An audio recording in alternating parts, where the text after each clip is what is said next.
Welcome back to Sipping on Wellness. Whether you're out for a walk, driving down the road, or enjoying a quiet moment with your favorite drink, I'm glad you're here. When most people think about metabolism, they usually think about hormones, exercise, calories, or perhaps even genetics.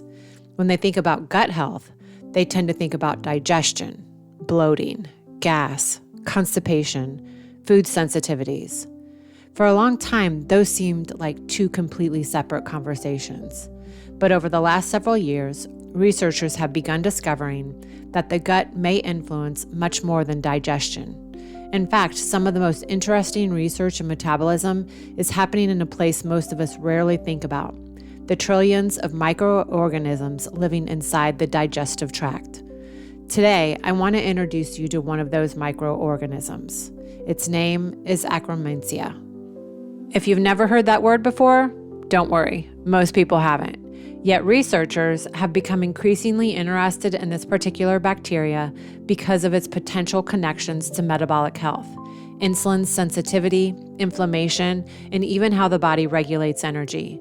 What's fascinating is that Akkermansia isn't helping us digest food in the way many people assume gut bacteria do. Instead, it appears to play an important role in maintaining the environment of the gut itself, which may influence how different systems throughout the body communicate and function. As our understanding of the microbiome continues to grow, we're learning that gut health isn't just a digestion conversation. It's a metabolism conversation, it's an inflammation conversation, it's a blood sugar conversation, and in many ways, it's a whole body health conversation. Today's episode isn't about turning you into a microbiologist. It's about understanding why researchers are paying attention to Akkermansia, what it may teach us about the connection between the gut and metabolism, and some practical ways to support a healthier microbiome through everyday habits. Before we dive in, a quick reminder, I'm not your doctor, and this podcast isn't intended to diagnose, treat, or replace individualized medical care. My goal is to share research, education, and practical insights to help you better understand your health and ask informed questions.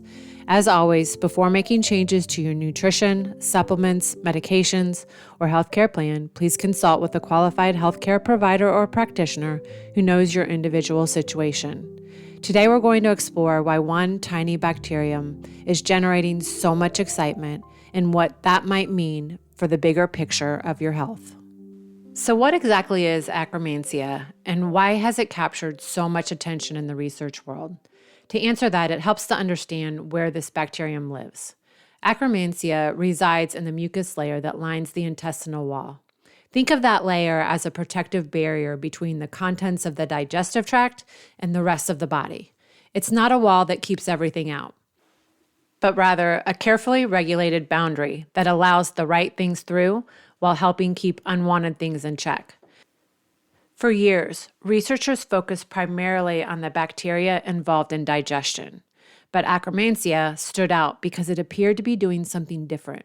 Instead of simply helping break down food, it seemed to play an important role in maintaining the health and integrity of that protective gut lining.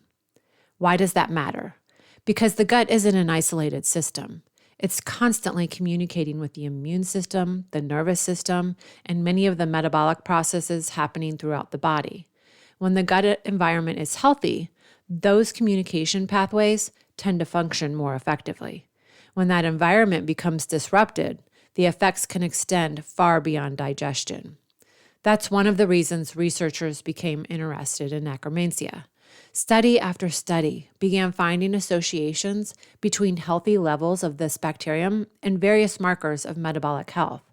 Now, I want to emphasize the word association. This doesn't mean Akkermansia is a magic solution. It doesn't mean low levels automatically cause health problems. And it certainly doesn't mean increasing one bacteria will solve every metabolic challenge. But it does suggest that Akkermansia might be one piece of a much larger puzzle. And as researchers continued studying it, they noticed something particularly interesting. People with higher levels of Akkermansia often appeared to have better insulin sensitivity, healthier blood sugar regulation, and lower levels of inflammation compared to those with lower levels of the bacterium. Now, that doesn't prove cause and effect, but it does raise an important question. Could the health of our gut be influencing metabolism more than we've realized? And that's where the conversation becomes especially interesting. As researchers continued studying Akkermansia, they began noticing a pattern. This bacterium kept showing up in conversations about metabolic health. Again, that doesn't mean Akkermansia is solely responsible for good metabolism or that increasing it automatically improves health. Human biology is far too complex for that, but the repeated associations have been difficult to ignore. Researchers have observed that individuals with higher levels of Akkermansia often appear to have better insulin sensitivity and healthier blood sugar regulation. They also tend to show markers associated with lower levels of inflammation and better metabolic function overall. But why might that matter? Because when we talk about metabolism, we're really talking about how efficiently the body produces and uses energy. We're talking about how the body responds to carbohydrates, how it manages blood sugar, how it stores and utilizes fuel, and how different systems communicate with one another. Those processes influence much more than weight. They influence energy, cravings, focus, mood, and long-term health. One of the reasons blood sugar regulation has become such an important topic is because unstable blood sugar often creates a ripple effect throughout the body. When energy rises and falls dramatically throughout the day, people frequently notice stronger cravings, less consistent energy, and greater difficulty maintaining healthy habits. For years, we tended to view metabolism as something happening primarily in isolation, perhaps in response to hormones or food intake or even exercise. Now we're learning that the gut may be playing a much larger role in the conversation than we once realized, and inflammation appears to be part of that story as well. When researchers talk about chronic inflammation, they're not usually referring to the kind of inflammation that occurs after an injury. They're referring to low-grade, ongoing inflammation that may contribute to a variety of chronic health concerns over time. What's interesting is that Akkermansia continues appearing in studies exploring this relationship between gut health, inflammation, and metabolism. Again, not as the entire story, but as one potentially important player. To me, that's one of the most exciting things about microbiome research. It's reminding us that the body isn't a collection of separate systems operating independently. The gut influences metabolism, which influences energy, which influences daily choices. And all of these systems are communicating with one another in ways we're still working to understand. Which brings us to something that needs to be considered. How do we support this bacteria in the gut? One of the things I find encouraging about this conversation is that supporting Akkermansia doesn't appear to require anything particularly exotic. In fact, many of the habits associated with a healthier microbiome are the same habits we talk about regularly when discussing metabolism, blood sugar, and overall health. That shouldn't surprise us. After all, these systems are connected.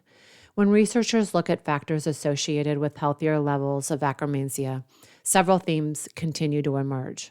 One is dietary diversity. Many of us get stuck eating the same foods week after week. While there's nothing wrong with having favorite meals, the microbiome tends to thrive on variety. Different plant foods provide different fibers and compounds that help support a diverse and healthy ecosystem within the gut. Researchers have also become interested in foods rich in polyphenols. These naturally occurring compounds are found in foods such as berries, pomegranate, green tea, cocoa, olives, and colorful fruits and vegetables. While no single food is a magic solution, these foods appear to help create an environment where beneficial bacteria can flourish. Fiber is another important part of the story. We often think of fiber as something that helps with digestion, but it also serves as nourishment for many of the beneficial microbes living in the gut. In a sense, when we're eating fiber-rich foods, we're feeding more than ourselves. We're feeding the ecosystem that exists within us. What's interesting is that the conversation doesn't stop with food. Exercise appears to support a healthier microbiome. Adequate sleep appears to support a healthier microbiome. Managing chronic stress appears to support a healthier microbiome. At this point, you may notice a pattern. The same habits that support metabolism often support the microbiome. And the same habits that support the microbiome often support metabolism. That's one of the reasons I think Akkermansia is such a fascinating example of how interconnected the body really is. What appears to be a gut conversation quickly becomes a conversation about blood sugar, inflammation, energy, and long-term health. And perhaps that's the biggest lesson. Health is really about finding one miracle food, one supplement, or one missing piece. More often, it's about creating an environment where the body can function the way it was designed to function. The good news is that many of those supports are available to us every single day through the choices we make over time. As I was preparing this episode, I couldn't help but think about how often we overlook small things. Akkermansia is microscopic. You can't see it. Most people have never even heard of it. And yet researchers believe it may play an important role in much larger systems throughout the body. The idea reminded me of a theme we see repeatedly throughout Scripture. God often works through things that seem small, ordinary, or insignificant. A mustard seed, a little yeast worked into dough, a young shepherd named David, a widow's small offering. Again and again, God uses things that appear insignificant to accomplish something much larger than anyone expected. I think that's encouraging because many of us underestimate the value of small things in our own lives. We assume meaningful change requires dramatic action. We think growth only happens through major breakthroughs. We look for the big solution that will finally transform everything. Yet more often than not, lasting change is built through small choices repeated consistently over time. A short walk after dinner, an extra serving of vegetables, going to bed just a little bit earlier, spending a few minutes in prayer before the day begins, reading a few verses of Scripture. None of those actions feel particularly significant in the very moment, but over time, small things have a way of becoming big things. That's true in health, and it's true in faith. One of the reasons Jesus used illustrations like seeds and yeast is because growth often happens gradually. It's easy to miss while it's occurring. We may not see immediate results. We may even wonder if anything is changing at all. Yet beneath the surface, something is happening. Roots are growing, character is forming, habits are developing, faith is deepening. As I think about Akkermansia, I think it's one of the lessons that stands out most to me. Never underestimate the influence of small things. Whether we're talking about a tiny bacterium in the gut, a daily habit that supports health, or a simple act of faithfulness, small things often matter more than we realize. And perhaps that's one of the ways God designed both our bodies and our spiritual lives, to remind us that growth is often happening long before we can see the results. As we wrap up today's conversation, I want to return to something we've seen throughout this episode. Akkermansia is a tiny bacterium that most people have never heard of.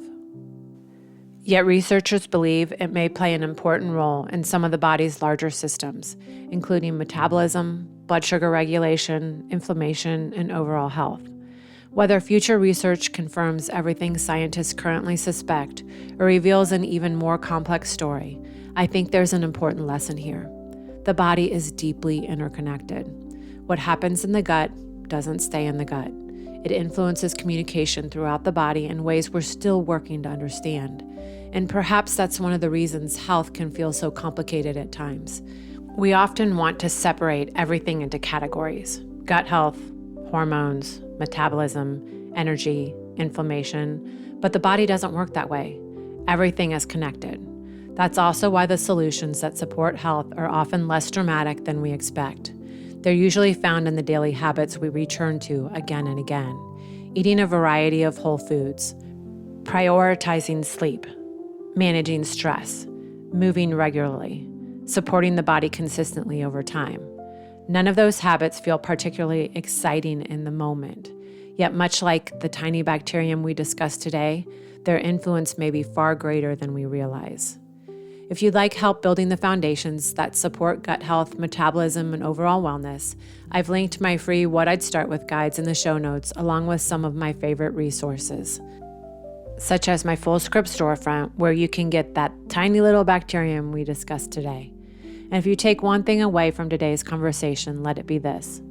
Never underestimate the influence of small things in health, in faith, and in life, because growth is often happening long before we can see the results. So until next time, friend, stay nourished, stay curious, and choose wellness, one thoughtful step at a time.